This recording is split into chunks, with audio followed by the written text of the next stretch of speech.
I started writing this piece a million times, each time with less success than the last.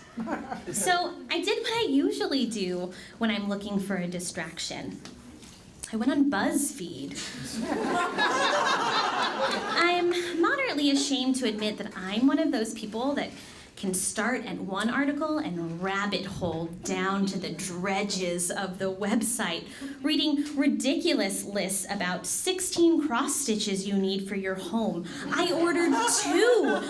Or 22 horrifying sex toys. I ordered 0. Or even 9 badass women in history, a list I dare say that was way, way, way, way too short. I was going to force my hand to start writing again when I spotted 31 reasons why 2014 was the year of the vagina. I was so excited.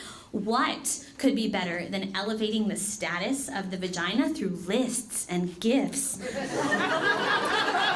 I was so intrigued that I clicked on it. Granted, it is BuzzFeed. I expected glitter and Beyonce and the rise of the Diva Cup. I wanted positive vagina news from 2014. I wanted someone to convince me that there was hope despite what seemed like an endless parade of anti-women's health legislation. I wanted to hear about vaginas dismantling the patriarchy and then drinking wine and petting cats and reading books and celebrating vaginal friendships. But I hate to report that I was less than impressed with what I read.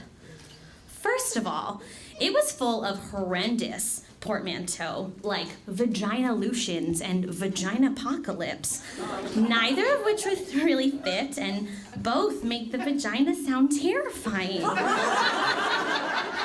One of the items on the list was that many women don't know where their vaginas are. What? Or that usher plugged his iPhone into a woman's vagina while she was doing performance art. Don't get me wrong, I'm so on board for that woman putting a charger in her vagina, but less so that usher using it made this list. Granted, there were some positive things: vibrators for better arousal, reports being commissioned on female genital mutilation to bring awareness to the epidemic, Shonda Rhimes proudly shouting out her amazing vagina. But all this got me thinking, what happened to my vagina in 2014? So instead of listing out 31 reasons why 2014 was not the year of the vagina, I figured instead I would write about 31 things that happened to my vagina in 2014. So, in mostly chronological order, here it goes. 1. My body found out that it had rheumatoid arthritis, and my body and my vagina came to an understanding there wouldn't be a whole lot of action for a while, especially because movement hurt and I temporarily lost function in my left hand. My vagina even agreed, too, to sleep in tights because putting them on in the morning was too laborious, even though that meant often I got vaginal night sweat. Yeah. 3. My vagina figured out that my libido and my arthritis have a really insane inverse relationship. The less joint swelling I had, the more I was ready to get back at it. And by get back at it, I mostly mean doing regular everyday tasks without issue. Buying groceries, brushing my hair, drinking wine. 4, my vagina went to a pretty incredible conference hosted by the LGBTQ task force in Houston. She got to see Laverne Cox speak and was invigorated by her honesty and her call to action. It was amazing and exciting to be around so many like-minded people. 5, I was in the Vagina Monologues, which never ceases to be an experience that helps me to reflect on my own life and value even deeper the wonderful people that I have around me, who support me, who enrich me. They came to see me moan and expect that sometimes I go really over the top with what I write in their Valentines about how much I love them. 6, Shortly thereafter, my vagina slept with a man who she was convinced in more than just sex, but was proven wrong by his utter disregard of her feelings. But it was okay because 7, my magical brain, reminded my vagina that he had stupid tattoos and gross balls. 8,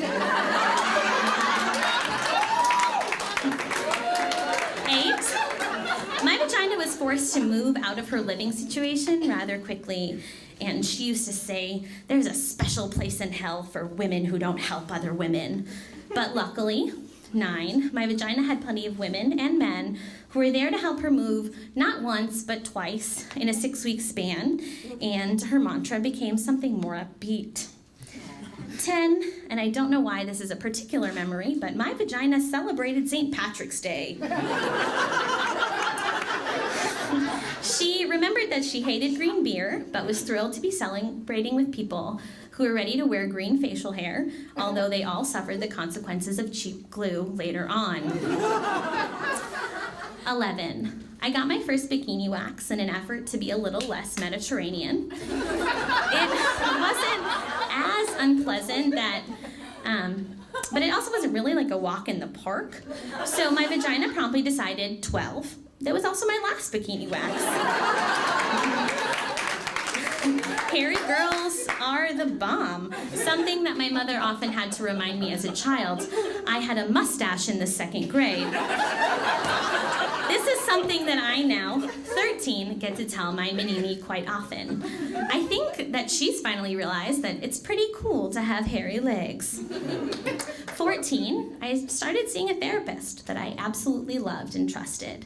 I felt okay talking about things that before had scarcely escaped my lips, and it felt good. 15, it also helped me to curb some of my insane rage, or figure out how to deal with things in a way that's far more socially acceptable.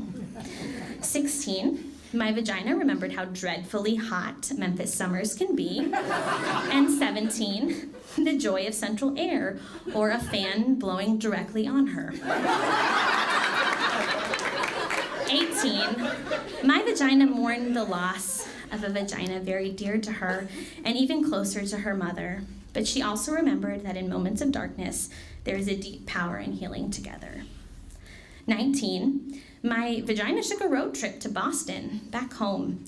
She sat in traffic, napped in cars, ate delicious regional food, visited with a lot of lesbians, and 20, rejoiced at the fact that she was reunited with the streets of Northampton and Provincetown, and even more so that she could share it with someone who meant so much to her. 21, my vagina decided she wanted to wear a bikini because tan tummies should not be just reserved for twig bitches. She